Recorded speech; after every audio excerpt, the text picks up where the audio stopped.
Careful, helium explodes. Oh, now you tell us. I just thought helium was funny. I didn't think it had any danger to its properties. It's your first time, Joy. Here we are. Yes. We're doing it. Yeah, we are. What's the name of your guys' website again, John? Extreme Space Adventures. Yeah. Extreme Space Adventures. Extreme Space Adventures, because we're extreme space adventurists. Yes. Yes. Okay. So go ahead and take that out, and then you're going to unroll it this way. Three supervisors for So how goes it in here? Hey, I'm trying to get the cameras up. How's it going for them? Well, They online? one is, and this one is good. I'm just gonna get this one back up. Awesome. Is this fine? Yep. How do you feel about this area that you chose? Do you feel comfortable with it? I think this is good. I think we have a good area here. Definitely got thicker cloud cover. Yeah, but I think the balloon is gonna go east. So it'll, Just go all the way from it. yep, Perfect. clouds won't catch it.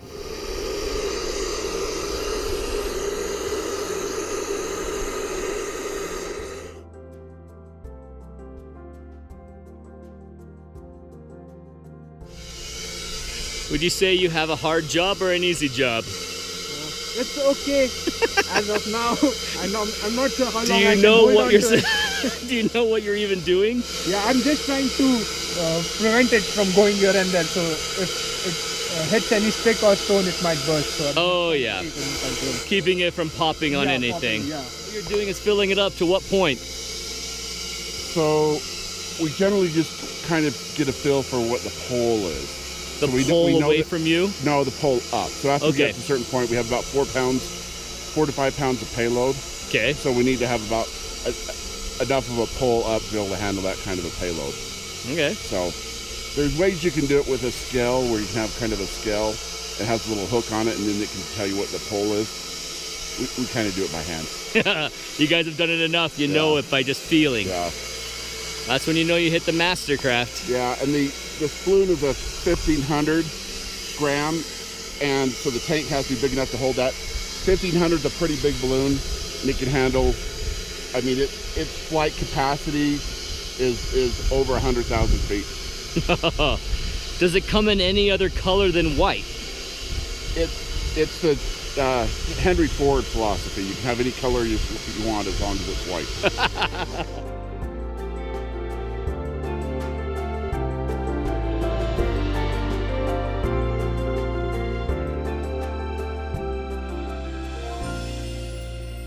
Hey guys, we're here. We're here on a crazy photog adventure. We came out with extremespaceadventures.com. Extreme Space Adventures, right? And we are actually going to fly a balloon with our GoPros into space. Between 80,000 and 100,000 feet, this balloon will go all the way up in the stratosphere, and then it'll pop, and it'll come down on a parachute. We're right out here in the desert in Nevada. When it comes back, we're gonna be landing it somewhere up at the border of Utah and Idaho. This will be an awesome opportunity for us to have 4K footage, a much different photog adventure than we're used to, and who knows, we might even get a shot of space and Earth, the curve of the Earth, and we're excited to prove the flat earthers wrong. So we have GoPro number 1 is a Hero 4 Session. It's in there mounted with the tape flat mount and a little adapter to give it a little extra edge, a little neck, so it can kind of go up and aim when we want it to aim down a little bit when it's up there. So we've got that one going, and then next goes in the Hero 4 Black with an extra battery pack. This is gonna be our main camera.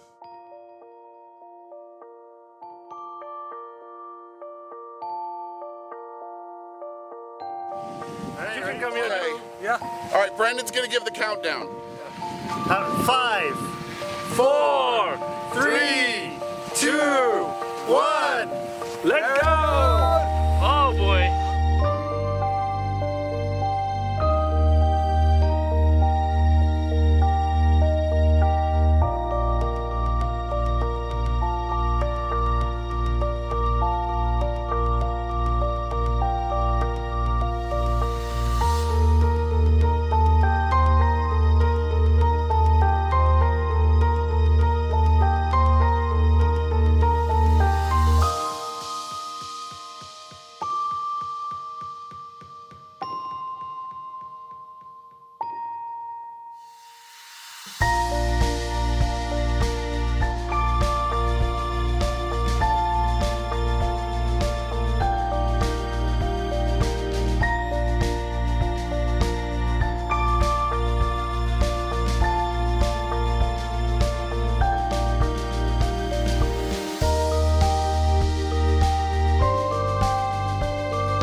Hungry.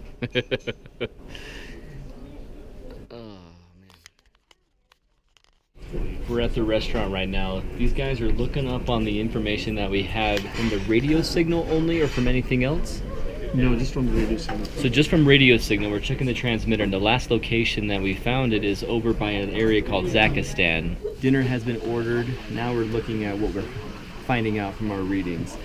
Mahir, you and John mind describing what exactly we have to do, knowing that the last reading is at 10,000 feet altitude? Do you think that that is because it got behind a few mountains and there wasn't line of sight with the radio tower, and that's the problem? It could be. It could be. I think what's important to see right now is the trend of the data points that we have received so far. Okay. So we need to derive some intelligence out of it, since we have an abrupt stop in the reading. What about that big jog that happened? You can see that it goes from up here and perfectly straight down and then goes over. I think that's pretty much just a bad GPS reading. Okay. I don't think, because it's way too geometrical.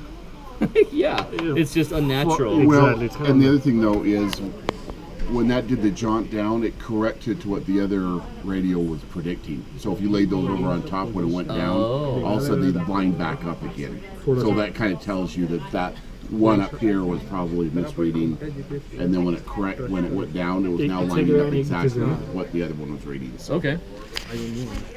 So using the trend of what everything was reading out, we'll be able to tell, okay, based on this altitude at this point and this point at this point, the pace, the current speed in which it was descending, and then estimate an area that we should check out tonight or tomorrow for where it might be. Hey guys, here's an update. Right now it is 11 p.m. at night. We split up with the guys from the Extreme Space Adventures, and they're heading back home where they can do a more calculated estimate on where this balloon could have landed. We have a basic area. Looking at this area, take a look at this map right now. Looking at the map, you can see this Y figure right here in the terrain. It was the close landmark next to where we last saw a readout from the balloon.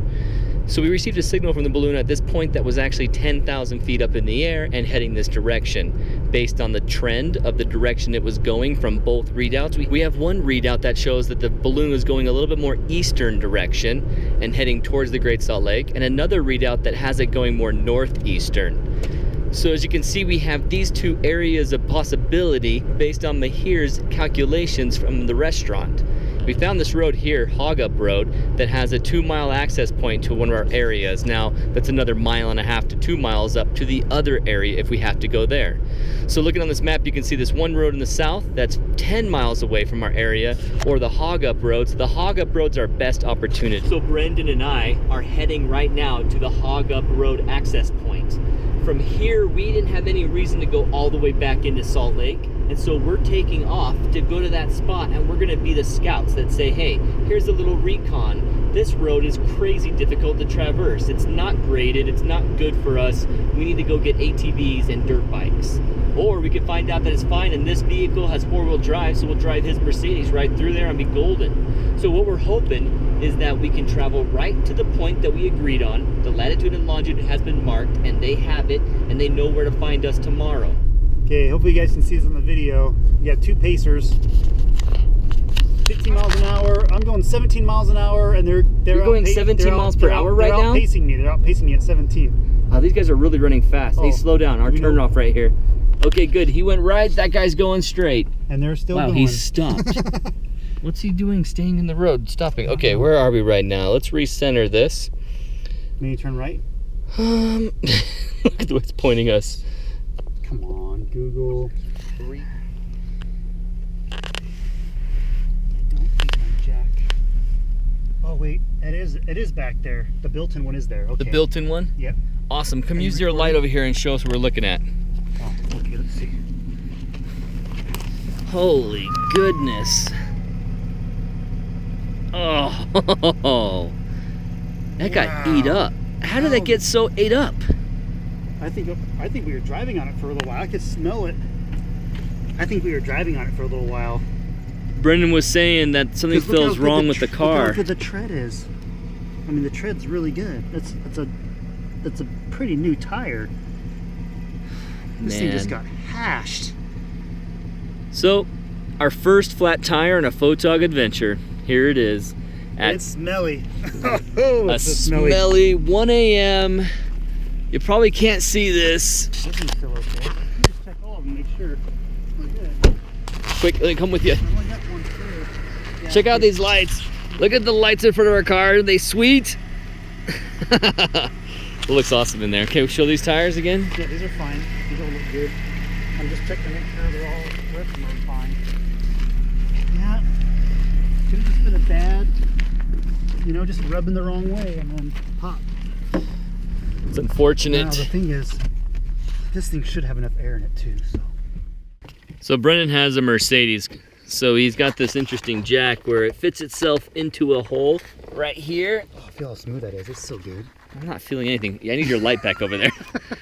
It's like really easy. Oh, You're the light. I should loosen that first. See, I can hear it getting loose. Yep. A lot of pressure on that last one. Wait, I'm going down. Sorry. I need to go up.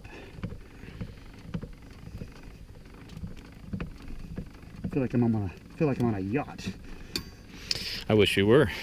Seriously. We're in a desert yacht called a Mercedes. Maybe the desert yacht. Oh, what was the show? One of those stupid sitcoms. We were watching it here in Leiden, and my wife was learning Dutch words. Oh, it's sliding off the jack. It's sliding off the jack. Watch your hand. Crap. Really? What the crap? Wait, is it in park? Well, you tell me. You're the one driving. The ground is really soft though, so. All right.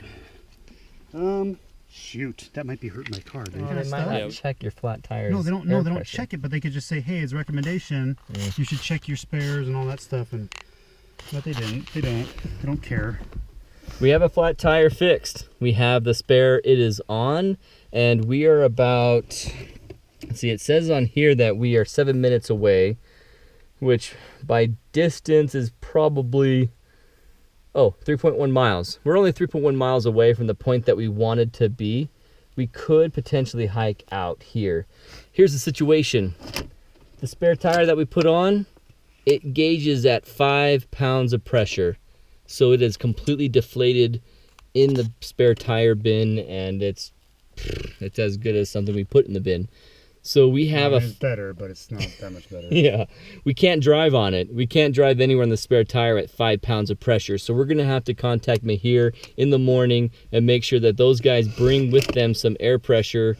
You said there's a canister you just and it throws in some air pressure? No, they can buy a little compressor. A little compressor that plugs in comes here, yeah. Okay, yeah, they're gonna bring a compressor. We'll pump that thing up and be able to drive out of here. But for now, this is where we're sleeping.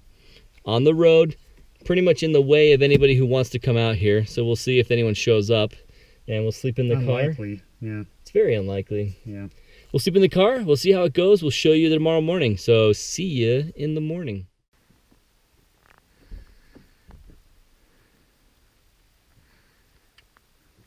There's a temperature out here right now. It doesn't feel like it's that cold.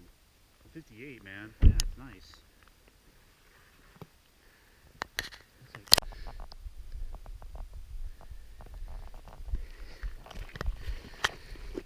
So here we are. This is the terrain in light. We're out here stuck until about 12 o'clock, 12:30 when these guys get here.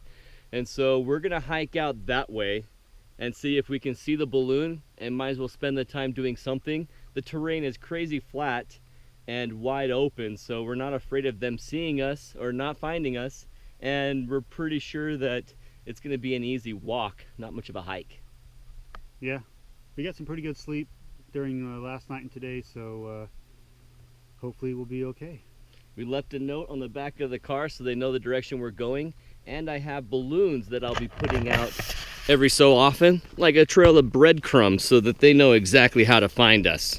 Unfortunately, I had a radio that they gave me last night, and I think because we went and talked more in the vehicle that they're driving, I must have put that radio down next to me and didn't pick it up with the Baofeng radio. So we still have the Baofeng radio on the back of his backpack. It's turned on. If they call through that, we'll hear them. They haven't yet, and so we're not sure if it's working because there's no repeaters in the area, no cell signal, nothing else but just dumb luck and hope that they show up here, stay here, and we come back at 12:30. So we have an hour time.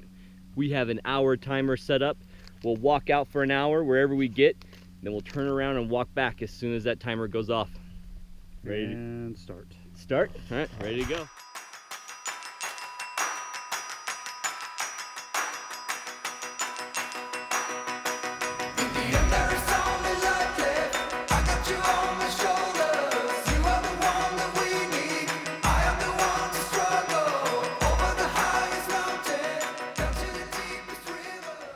They made it. Oh my gosh. They made it. We did it.